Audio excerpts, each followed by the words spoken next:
nós vamos estar falando nesta noite. Louvado seja Deus maravilhoso. Salmo 23, 4. Quem achou, diga bem. Amém. Olha o que diz, irmãos. Aliás, eu vou começar do primeiro. Eu vou até o 4. Vou começar para a gente ler texto sem contexto. Mistério, né? Aqui, ó. O Senhor é o meu pastor, nada me faltará. Deitar me faz em vez de pasto. Guia-me mansamente às águas tranquilas. Refrigera a minha alma. Guia-me pela vereda da justiça, por amor do seu nome. Aqui que vem o profundo. Ainda que eu andasse pelo vale da sombra da morte, não temeria mal algum, porque tu estás comigo. A tua vara e o teu cajado me consolam. Amém, igreja? Amém. Pode sentar em nome de Jesus. Aleluia. Eu costumo sempre dizer, irmãos, em João 8,47 está escrito: quem é de Deus, escuta as palavras de Deus. Por isso vós não as escutais, porque não sois de Deus. E a pior coisa na vida de um crente é quando ele não dá crédito à palavra de Deus. E o forte maior da igreja, você pode até pensar, pastor, mas aquela irmã cantou um hino, eu adorei. Não, o forte não está nos louvores. O forte mesmo está na palavra. Por quê, pastor? Porque quando alguém está pregando, não é ele que está pregando, é Deus que está colocando as palavras nos seus lábios para ele transmitir à igreja. Esse é o Deus que nós servimos. Aí alguém pergunta, mas o louvor não tem efeito perante o Senhor? É uma coisa diferente, né, irmãos? Aqui como é que acontece o louvor? O louvor a gente adora, aí a gente se enquadra em João 4, versículo 23 e 24. Aí a Bíblia diz: porque os verdadeiros adoradores adorarão o Pai em espírito e em verdade, e o Pai adora as tais, aleluia, e o Pai procura as tais que assim o adorem. Ou seja, quando você manda louvor para o Todo-Poderoso, aí ele usa o pregador, me abraço, aí usa o pregador para também enviar o maná poderoso, aí a obra está completa. O louvor sobe e aí o manto desce. É assim que funciona. Amém, igreja? E o que Deus está falando sobre aqui, que é o título da campanha? O título da campanha eu gravei, e o título é esse: Senhor, tira-me do vale. Tá certo, pastor Rubem? Senhor, tira-me do vale. Agora escuta bem o que eu vou falar aqui. Deus está tocando no meu coração para mim falar, e eu vou falar. A pergunta é: não, vai não, muito obrigado, descanso dele, terra, já trabalhou muito hoje. Eita. Você pode perguntar assim, pastor, essa campanha, esse título, está correto? Eu vou falar aqui na minha língua, está corretíssimo. O título está maravilhoso. Agora vem a pergunta: Senhor, tira-me do vale. Ei, para que tu quer que Deus tire você do vale? Por que você tem feito talvez essa pergunta a Deus? Senhor, eu estou no vale. Senhor, tira-me do vale. Aqui, ó. Tu sabia que tem crente que às vezes, querido, se tirar ele do vale, ele se estraga? Talvez você pergunta, mas que vale é esse, pastor Josias? Aqui, ó. Vale da indecisão. Vale, presta bem atenção.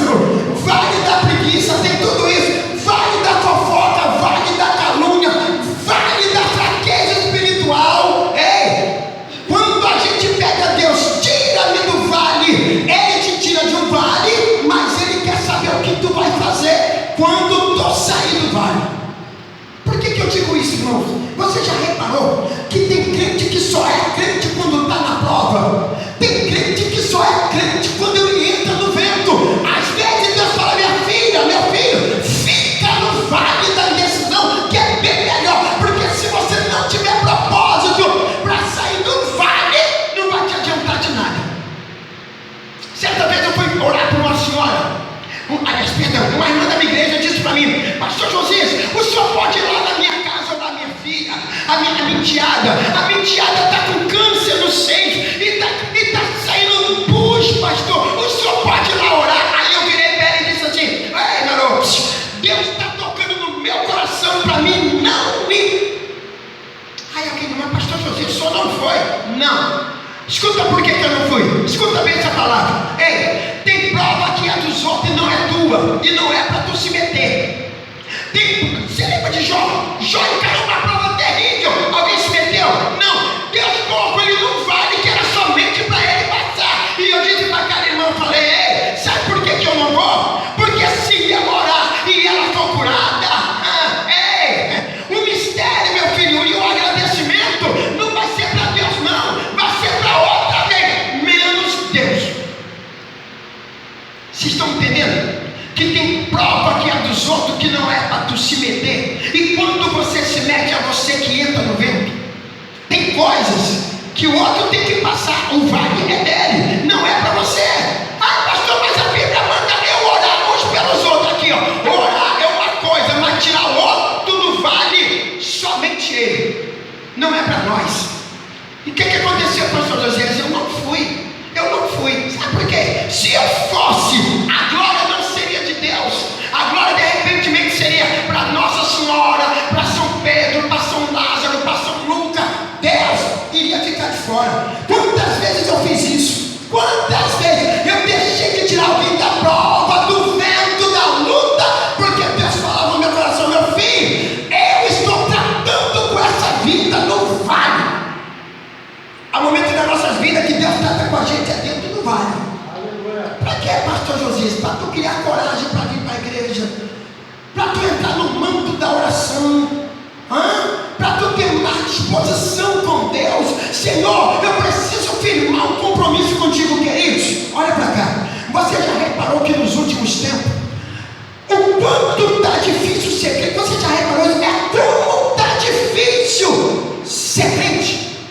Como está difícil você encarar os pés de Jesus? Você já reparou como está difícil até mesmo você dobrar teu joelho para falar com Deus? O que é isso, pastor? Vale.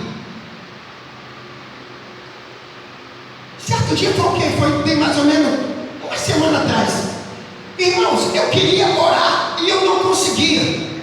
Eu fiquei uma semana, quase 2 semanas sem orar, 2 semanas sem eu dobrar meu joelho em casa. E por incrível que pareça, naquele dia eu falava, Senhor, irmão, o dia passou 24 horas. Aí eu falava, Senhor, não, hoje eu não orei, mas amanhã eu vou orar. Irmão, essa brincadeira durou quase 2 semanas. Aí na segunda semana eu falei, Jesus, tem misericórdia, Senhor, me incita a orar. Aí sabe o que Deus falou comigo? O Espírito Santo diz ao meu coração assim, meu filho, sabe por que eu estou fazendo tu passar por isso? Porque aonde tu vai pregar, tem muita gente igual a você. Não vale da falta de oração, não vale da falta de jejum. Crente que não ora, crente que não busca, crente que não sabe o que é sentir a presença de Deus. Por isso que Deus coloca ele no vale. E às vezes Deus está falando, meu filho, se eu te tirar do vale eu vou te estragar. Eita, você quer sair do vale para quê? Tu tem propósito para comigo? Você tem propósito, aleluia, para tu trabalhar na minha seara. E uma das coisas que Deus está querendo, irmãos, nos últimos dias, sabe o que é? Obreiros para trabalhar na sua seara. Você já reparou do que tem hoje? A falta do que está fazendo hoje. Pessoas se levantaram diante de Deus e dizer, Senhor, eu quero ser uma bênção nas tuas mãos. Senhor, eu quero consagrar minha vida. Senhor, eu quero dar testemunho da tua palavra. Senhor, eu quero ser um guerreiro nas tuas mãos. Senhor, eu quero que tu coloque em mim o brilho do teu Espírito. Mas tem muita gente hoje que está no vale e quer continuar no vale. Não pensa em sair do vale e nem pensa sequer entrar no propósito com Deus. Olha para cá. Deus está procurando hoje, crentes, atalaias que querem sair pelo mundo afora, sabe? Colocar nele o brilho do Espírito, para quando alguém olhar para ele e ver Deus na vida dele. É disso que Deus está procurando hoje. Deus está procurando pessoas que queiram sair do vale, como o salmista que disse, ainda que eu andasse pelo vale da sombra da morte. Deus está esperando hoje alguém sair do vale para dizer, Senhor, eu quero fazer a tua obra. Se nós não fizermos algo para Deus, irmão, a gente estamos fritos. E vou te falar mais. Escuta bem o que eu vou te falar. Essa palavra eu creio que não vai sair da tua cabeça. Pastor, mas eu quero uma bênção, eu quero uma vitória. Olha para cá. Tudo de Deus na tua vida tem um preço. Deus não te dá nada de graça. Eu quero ser uma bênção, eu quero ser uma pessoa usada pelo Senhor. Eu quero cantar na igreja e o fogo descer. Tu tem que pagar o preço. Há um preço a ser pago. Não é de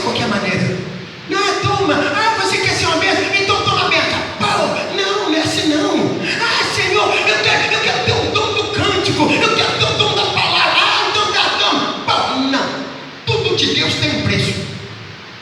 Certo irmão perguntou para mim assim: pastor José, o senhor tem tanta facilidade de decorar versículos da Bíblia? Aí eu disse para ele assim: é porque eu pago o preço, varão. Eu pago o preço.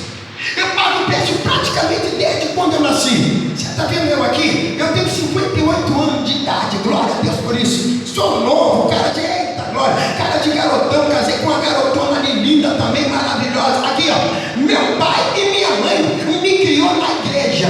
Eu não conheço o mundo, nunca bebi, nunca cheirei, nunca fumei, nunca andei com galera, nunca curti balada, nunca fui no cinema, nunca entrei dentro de Maracanã, nunca torci para um time de futebol. A minha raiz é na igreja, sempre foi aonde? Na igreja.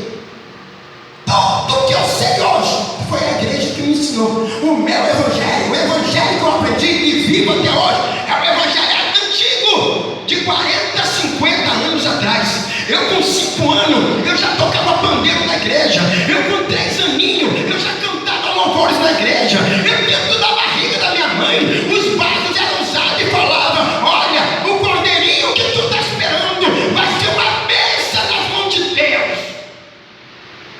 Essa bênção está aqui até hoje. Deus não deixa nem ficar velho. Só infelizmente caem meus cabelos, né, irmão? Já brinquei com Deus, falei: poxa, porque meus cabelos não, mas caiu, fazer o quê? Aí você pergunta: e qual foi o segredo, pastor, desses anos todos? Tudo que eu aprendi dentro da Bíblia, eu hoje executo. Sabe por quê, queridos? Eu aprendi dentro da palavra que quando Deus me escolheu, está lá na escolha de João capítulo 15, versículo 16, a palavra diz: não foste vós que escolhestes a mim, mas eu vos escolhi a vós e vos nomeei para que vades e des fruto. Se a gente parar para pensar, a gente vai dizer assim: Senhor, tu também me escolheu, aleluia. Aí agora vem a pergunta, mano: sabe por que Deus te escolheu? Para tu dar fruto e não viver dentro do vale. A primeira coisa que eu entendi, uma certa vez, eu me lembro que eu bem criança, sentado na mesa, a minha mãe virou para mim e disse assim: ei meu filho, tudo que tu quiser com Deus, peça a Ele com jejum e oração. Foi dali que começou, aleluia, a minha saída do vale. Eu era criança ainda, irmão. Aí eu comecei a falar com Deus: como é que é? Senhor, minha mãe disse que tudo que eu quisesse, Senhor da glória, contigo, Senhor, eu teria que fazer jejum e oração, pedidos a Ti com jejum e oração. Aí sabe o que aconteceu, querido? Eu comecei a entrar no manto de Jeová grande, pedindo coisas, mas não para mim. A minha Bíblia diz no livro de João capítulo 15, versículo 7: se vós estiverdes em mim e as minhas palavras estiverdes em vós, pedireis tudo o que quiserdes e vos será feito. Aí eu aprendi também no livro de Mateus capítulo 6, 33. Olha que palavra de tremendo, irmão. Se tu abrir tua Bíblia, você vai ver que o que você quiser pedir a Deus, não peça nada para tu não, peça o que vai exaltar o reino dele. Aí sabe o que aconteceu comigo? Eu comecei a falar com Deus: Senhor, eu quero fazer a tua obra. Senhor, eu quero fazer o segundo o teu querer. Senhor, eu quero que tu me dê sabedoria e conhecimento. Senhor, eu quero sair do vale, Senhor, e entrar no patamar da tua justiça. E comecei a aprender os mistérios de Deus. Comecei a decorar versículo de Bíblia. Comecei a pregar a palavra de Deus, irmão. Eu com 6, 7 anos, eu já era pregador mirim da igreja. Eu com 7, 8 anos eu já entendia dos mistérios de Deus. Eu já tinha versículos decorados na minha cabeça. Aí você pergunta: por que, pastor, que o senhor decorou tanto versículo na Bíblia? Porque o Salmo 119, versículo 11, ele diz: escondi a tua palavra no meu coração, para eu não pecar contra ti. E aí eu aprendi no versículo de Mateus 6,33: buscai primeiro o reino dos céus e a sua justiça, e as demais coisas vos serão acrescentadas. E eu aprendi, sabe o que? Às vezes, querido, a gente está na igreja há tanto tempo, não ganhamos uma alma para Cristo Jesus, não trazemos ninguém para a igreja. Talvez através do nosso testemunho, alguém que está de fora não consegue ver algo em nós, alguma coisa está errada. E aí Deus fala ao teu coração: meu filho, cadê os frutos? Eu te nomeei, filho, para que tu vá e dê fruto. Mas às vezes não tem fruto, os frutos são diferentes. Às vezes fruto que não está dentro da igreja é fruto diferente, irmão. E eu vou te falar uma coisa: na minha igreja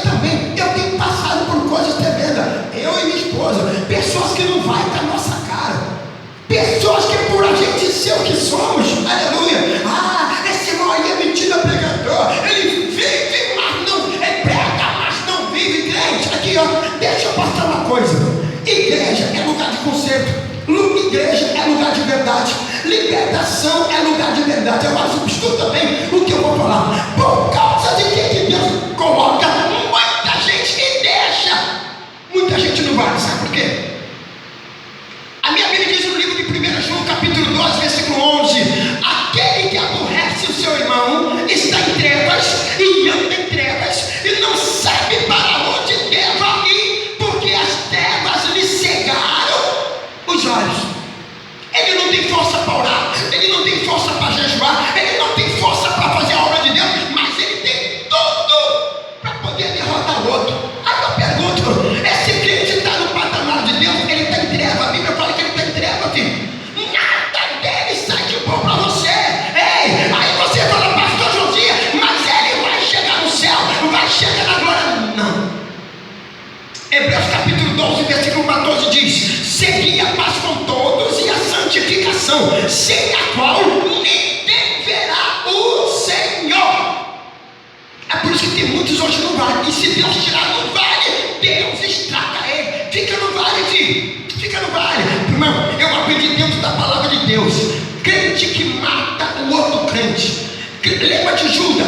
Judas, tudo bem, andava com Jesus mesmo. O que Jesus fazia? Mas era traidor. Quem é que não lembra de Pedro? Pedro andava com Jesus, comia com Jesus, passeava com Jesus, via tudo o que Jesus fazia, mas era assassino. Quando alguém chegou para prender Jesus, a primeira coisa que Pedro faz: arranca a espada e pau, arranca a orelha do soldado. Andava com Jesus, vivia com Jesus, estava sempre com Jesus, mas era assassino. É o que nós estamos vendo hoje. Muita gente no vale falando: Senhor, me tira do vale. Mas filho, ei, escuta bem, para Jesus te tirar do vale, faça um compromisso com Deus. O nosso âmbito não é aqui na terra, é no céu. A gente precisamos juntar tesouro no céu. E outra que outros, precisamos entender uma coisa: sem o meu irmão eu não chego na glória. Pastor, está na Bíblia, é a minha palavra que diz, não sou eu não. Na minha igreja eu costumo dizer assim: irmão, tu não vai com a minha cara não, né, irmão? Varão, eu acho bom tu ir com a minha cara, hein? Varão, eu acho bom tu ir com a minha cara, varão. Aí tu quer saber por quê, varão? Porque se tu não for com a minha cara, tu não vai chegar no céu. A minha Bíblia não pode mentir. Segui a paz com todos e a santificação, sem a qual ninguém verá o Senhor. Essa é a palavra. Ama teu irmão. Quer sair do vale? Primeira coisa, ama teu irmão. Vem para a igreja, entra em comunhão. Quer sair do vale? Senhor, entra comigo na batalha. Senhor, eu quero ser guerreiro. Senhor, eu quero amar meu irmão. Senhor, eu quero ser um homem diferente, uma pessoa diferente. Eu quero ser, Senhor, algo, aleluia, que venha dar fruto para o teu Espírito. É o que nós estamos fazendo. Nós precisamos fazer. E precisamos pedir a Deus: Senhor, me cobre com teu sangue. E eu costumo dizer, irmãos, que nos últimos dias, cadê a hora? Não quero passar da hora não. Nos últimos dias, eu tenho falado, igual o rapazinho que falou aqui, sobre o que está acontecendo hoje no ministério. Deixa eu ligar aqui. Sobre o que está acontecendo. Como é que liga aqui? Sobe isso aqui? Eita, eu não vou passar da hora não, posso ficar tranquilo. Do que está acontecendo hoje, irmãos, no planeta, no mundo, no Brasil. Eu costumo dizer hoje, na era de hoje, que queridos, olha para cá, 95% dos crentes hoje na face da terra, se o arrebatamento da igreja fosse nesses dias, muitos crentes ficariam para vergonha da igreja. Que isso, pastor Josias? 95% dos crentes ficariam, mas por que isso, pastor Josias? Porque, irmão, o evangelho de hoje está bagunçado. É um evangelho que não é mais autêntico. Está aqui esses homens cascudos, velho, né, irmão? Está ali o pastor Rubinho que nos conheceu na rua 2. Aquele mistério daquela época, ali era mistério. A gente sentia glória, a gente via demônios caindo por terra, a gente sabia o que era consagração, a gente sabia o que era subir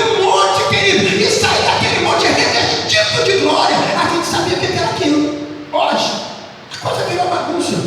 O evangelho hoje pode isso, pode aquilo, pode fazer o que bem entender, irmão, que não tem problema nenhum. Não, você pode beber uma cervejinha, não, você pode beber, você fumar um cigarrinho, isso não tem nada a ver, irmão. O que estão ensinando de heresia por aí afora. E aí o que acontece, pastor? Aí quando a gente vê uma igreja séria, um pastor sério, que ainda prega a palavra da verdade, o efeito vem pra gente. Quem fica no vale é a igreja do Senhor. Você está pensando que Deus não está vendo isso?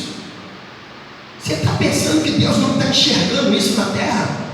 Pessoas no mundo batendo em Jesus. Aí tu pergunta, pastor, como é que é isso, pastor José? Jesus aqui na terra sendo esculachado, apanhando igual boi ladrão. Tu pensa que o Pai não está vendo isso? No dia do arrebatamento da igreja, eu costumo sempre dizer, tu quer saber quem é crente? No dia do arrebatamento tu vai saber. Vai entrar aquele irmão pela igreja dentro que tu achava que era uma benção. Ele vai entrar pela igreja, vai estar lotada nesse dia. E ele vai dizer, ai meu Deus, está acontecendo um negócio. Sumiu todo mundo. E todo mundo que estiver aqui vai dizer, meu filho, aconteceu o arrebatamento da igreja. Os crentes lavados e remidos sumiram. Mas nós que brincamos com a palavra, ficamos.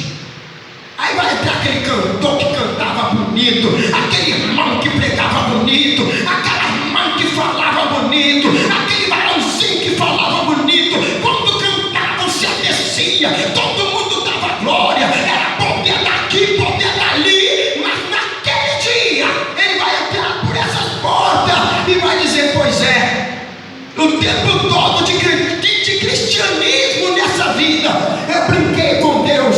Eu achei que Deus ia demorar. Eu estava no vale da indecisão, achando que Deus ia me perdoar naquele dia. Pois é, Ele veio, Jesus voltou, e eu fiquei. Vai acontecer tudo isso. Para se sair do vale, a gente tem que pensar o seguinte, Senhor, eu não quero ficar aqui não. Que tem muita gente que está achando que depois do arrebatamento da igreja, as pessoas vão comer, vão beber, vai ter aguinha fresquinha. O sistema vai continuar a mesma coisa. Não vai não, filho. Vai não. Agora ali foi muito usado por Deus aqui no mistério aqui. Alguns países por aí afora, parece até que já aconteceu o arrebatamento da igreja. Porque a coisa está terrivelmente aí para fora de uma forma terrível. E a gente aqui com tudo na mão, para falar de Deus, para falar da palavra, para exaltar o nome do Senhor, e nada. No dia do arrebatamento, é no dia do arrebatamento, irmão, eu vou enfatizar essa palavra, no dia do arrebatamento, cada crente vai conhecer quem era quem. Vai ter aquele crente que vivia na fornicação, estava no vale da fornicação, e ele vai entrar na igreja. Eu estava vivendo no erro, eu estava vivendo no pecado. Tudo aquilo que eu fazia era para poder esconder meus erros, era para poder esconder meus pecados ocultos. Jesus veio e eu fiquei. Olha para cá, o que nós temos que pensar nos dias de hoje, pastor José, eu tenho que pensar daqui a algumas horas. O que vai acontecer, meu filho? O que tu tem que pensar no dia de hoje é no dia do arrebatamento. O arrebatamento da igreja está prestes a acontecer. O palco, querido, já está armado. Essa semana agora que passou, o Senhor enviou um sinal lá na Indonésia. O sol da Indonésia, que é o mesmo sol nosso, foi armado do lado do sol um arco-íris em volta de todo o sol. Um arco-íris certinho. Nunca houve aquilo no mundo. Todo mundo, ai meu Deus, um arco-íris. Aí eu lá sentado da minha sala dizendo, Senhor, é mais um sinal que tu está enviando à terra. Mas a palavra está se cumprindo de 1 Coríntios 4:4. Porque o Deus desse século cegou o entendimento dos incrédulos, para que neles não resplandeça a luz do Evangelho. Para aquele que não tem entendimento, é apenas um arco-íris. Mas para aquele que está ligado no dia do juízo, é um sinal de Deus. Aleluia. E muitos não estão se despertando. Jesus está voltando. Coloque tua casa em ordem. Jesus está voltando. Conserte teu altar. Jesus está voltando. Diz para ele, Senhor,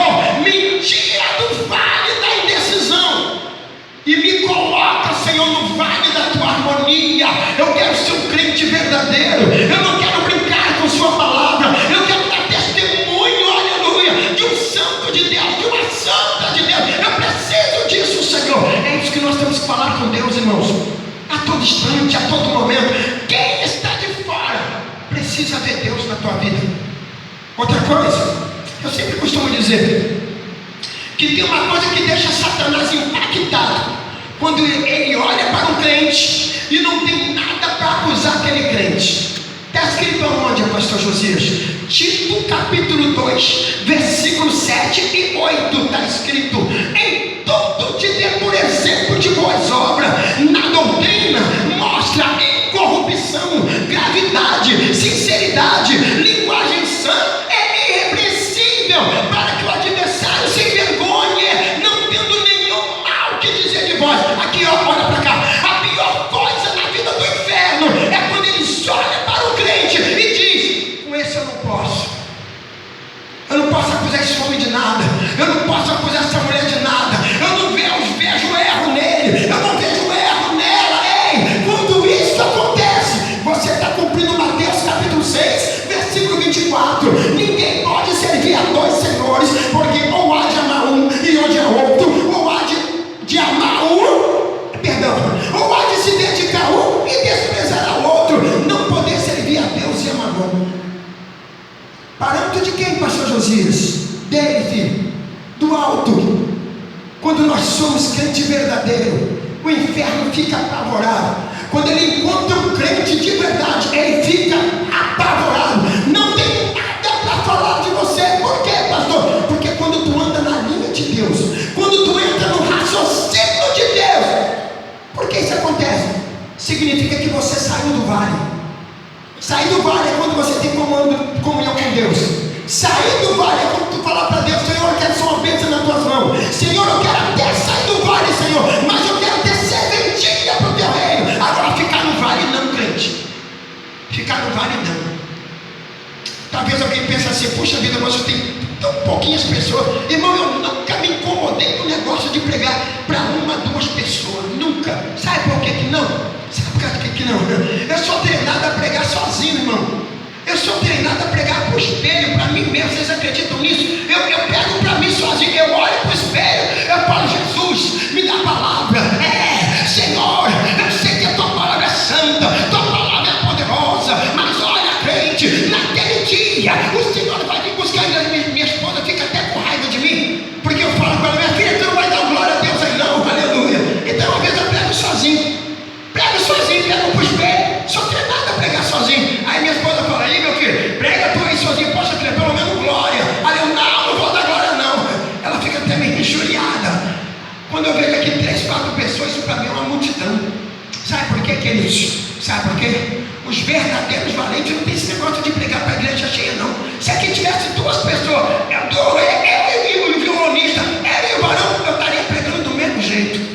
Nada me abala. 3, 4 pessoas, não, nada me abala.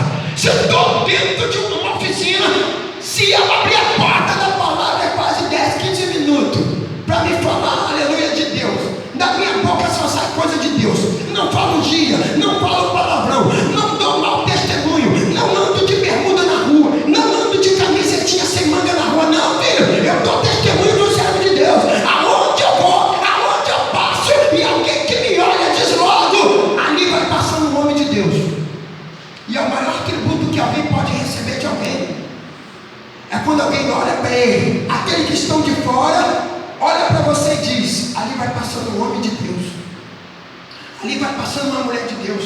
Aí você pergunta: mas por que eu tenho que ganhar esse tributo? Quem é que não lembra da história de Eliseu? Lembra de Eliseu? Eliseu passava, aleluia, pelo vale, para cima e para baixo. Era aquele caminhozinho todo dia, para cima e para baixo, para cima e para baixo. Só que uma certa senhora todo dia via ele da janela. Ele passava, aquela senhora olhava, ele descia, a senhora olhava, até que um belo dia ela vira para o seu esposo e diz: meu marido, meu esposo, vamos fazer uma cabana, vamos fazer aqui uma pousada para aquele viajante, tadinho. Todo dia ele passa para cima e para baixo. Eu creio que o marido deve ter perguntado a ela: peraí, por que tu quer fazer a cabana para o homem? No mínimo, né, irmão? Ele devia ter perguntado. Aí sabe o que ela diz para o marido? Ali vai passando o homem de Deus. Sabe o que eu aprendi com essa história? O maior tributo que você pode receber de alguém é quando alguém te chama de homem de Deus. É quando alguém te chama de mulher de Deus. Aquela irmã fulana, quando ela abre a boca para cantar misericórdia, o céu desce na igreja. Ai, aquele pastor, quando começa a pregar, o céu desce.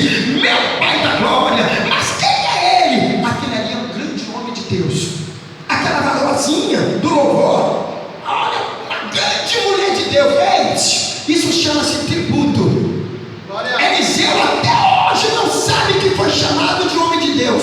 Quem falou bem dele foi os que estavam de fora. Foram aqueles que estavam do lado de fora. Porque, querido, Eliseu não vivia no vale. Eliseu não vivia, não. Eliseu, por onde passava, dava testemunho. E quem via o testemunho dele sabia que ele não vivia no vale. Que Deus abençoe a todos nessa noite. Fique com Deus. E que nessa noite essa palavra venha ter feito no teu coração. Amém.